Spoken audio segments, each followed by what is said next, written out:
नमस्कार, स्वागत है आपका एक नई श्रृंखला में।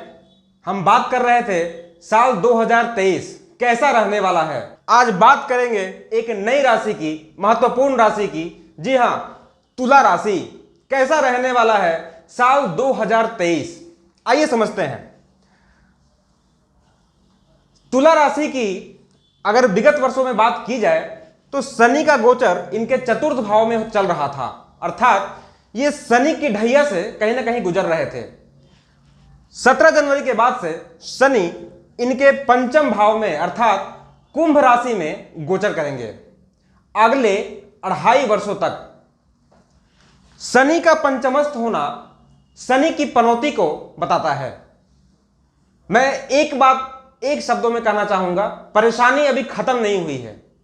जी हां, शनि की पनौती के सामने शनि की ढैया और शनि की साढ़े साती पौना साबित हो जाती है। इतना कष्ट देते हैं शनि।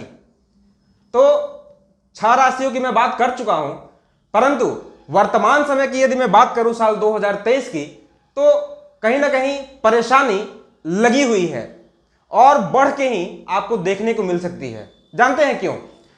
शनि बैठे हुए हैं आपके पंचम भाव में और इनकी 3 दृष्टियां हैं। अपनी तीसरी दृष्टि से देखेंगे आपके सप्तम भाव को, तो कहीं ना कहीं दांपत्य जीवन में उठापटक मचा के रख देंगे। वहीं राहु मेष राशि में यथावत बने हुए हैं, जो कि 22 अक्टूबर तक बने रहेंगे।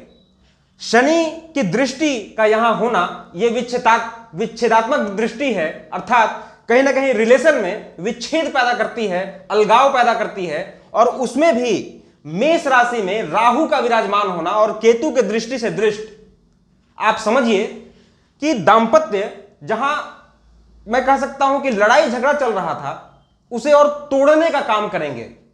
तो दांपत्य जीवन पूरी तरह से कलहपूर्ण करके रख देंगे। जी हां, वहीं शनि की दृष्टि जो पड़ेगी इनके आय भाव पे अर्थात लाभ भाव पे, तो वहां भी देखिए तो सिंह राशि बनी हुई है, जो कि इनकी शत्रु की राशि है। शनि की दृष्टि जब यहां पड़ेगी तो होगा क्या?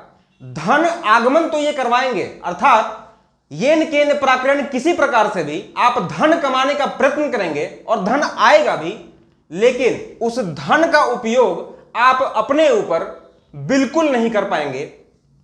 धन कहीं ना कहीं दूसरे ही कार्यों में व्यर्थ होगा। जी हां, मैं ऐसे कहूंगा व्यर्थ का खर्च होगा।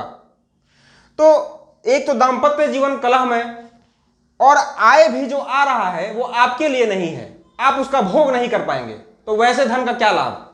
वहीं शनि की तीसरी दृष्टि, इनकी 10वीं दृष्टि जो पड़ेगी आपके कुटुंब भाव पे, आपके वाणी के भाव पे, तो वाणी के घर पे इनकी दृष्टि का पड़ना वाणी में कटुता ला देती है, अर्थात आप अपने वाणी से अपनों को कहीं ना कहीं शत्रु बना बैठेंगे। ऐसा कठोर वाणी बोलेंगे कि कहीं ना कहीं यहां चुभ जाए लोगों को। और होगा क्या? परिवार के मध्य कलह, परिवार के मध्य अलगाव। जी हां, वहीं शनि की जो दृष्टि यहां पड़ेगी तो ये कुटुंब का भी भाव है। तो जैसा मैंने कहा, अपने परिवार में ही अपने बोली के वजह से आप अपनों लोग को, अपने को कहीं ना कहीं शत्रु बना बैठेंगे।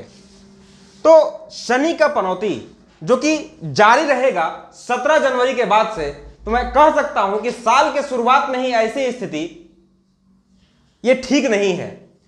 वहीं बात की जाए देवगुरु बृहस्पति की, तो ये बैठे हुए हैं आपके षष्ठ भाव में और अपनी साधारण राशि मीन राशि में। तो ये इनकी स्थिति का यहां पे होना, ये पेट में भी कहीं ना कहीं थोड़ी दिक्कत परेशानी ला सकते हैं। फैटी लीवर की शिकायत हो जाना, लीवर में अनपच यानी इनडाइजेशन जिसको कहते हैं, उसका समस्या होना, ये कहीं ना कहीं आपको देखने को मिल भी रहा होगा पूर्व से, और अप्रैल तक कहीं ना कहीं ये स्थिति बनी रहेगी। तो स्वास्थ्य, धन, दांपत्य, ये सब कहीं ना कहीं पीड़ित है। अच्छी बात जो ये है वो ये है कि देवगुरु बृहस्पति चूंकि बैठे हुए हैं आपके षष्ठ भाव में, शत्रुहंता योग बना के बैठे हुए हैं। शत्रु आपके होंगे तो बहुत, लेकिन सबका आप दमन कर देंगे। तो ये एक अच्छा चीज निकल के आ रहा है। और मंगल की स्थिति यदि देखी जाए तो आपके सप्तम भाव के मालिक होते हैं मंगल। इनकी मूल त्रिकोण राशि बनी हुई है सप्तम भाव में, और राशि के राशिपति जाके बैठे हुए हैं अष्टम भाव में। ये श्रेष्ठ नहीं है। ये भी दांपत्य को कहीं ना कहीं कमजोर करेंगे, तोड़ने का काम करेंगे। और जो मंगल का अष्टम भाव से संबंध हो तो एक्सीडेंट का योग करा देना, आगजनी कराना, ये सब भी कहीं ना कहीं उपद्रव आपके जीवन काल में आने वाले समय में मैं देख सकता हूं। हालांकि ये यथावत नहीं रहेंगे, 44 दिन का इनका गोचर होता है, फिर ये राशि परिवर्तन करेंगे, परंतु तब भी चूंकि ये साल की शुरुआत है और साल 2023 शुरुआत में अच्छा नहीं कह सकता, तो तुला राशि के जातक को मैं सचेत सावधान जरूर करना चाहूंगा। समय अभी भी संभल के रहने वाला है। जी हां, बेहद सावधान रहिए।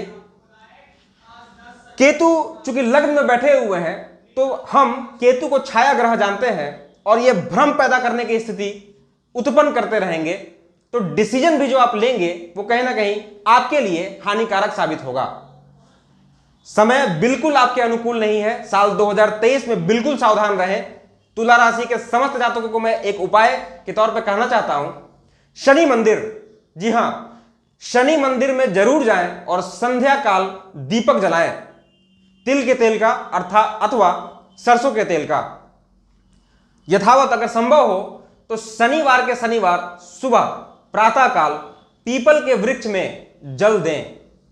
और एक महत्वपूर्ण उपाय जो मैं बराबर कहता रहता हूं, 3 शनिवार कम से कम कांसे के पात्र में सरसों का तेल लें, उसमें अपना छाया दान करें, अर्थात उसमें देखें और किसी भी शनि मंदिर में जाके यथावत या तो किसी गरीब को दान कर दें।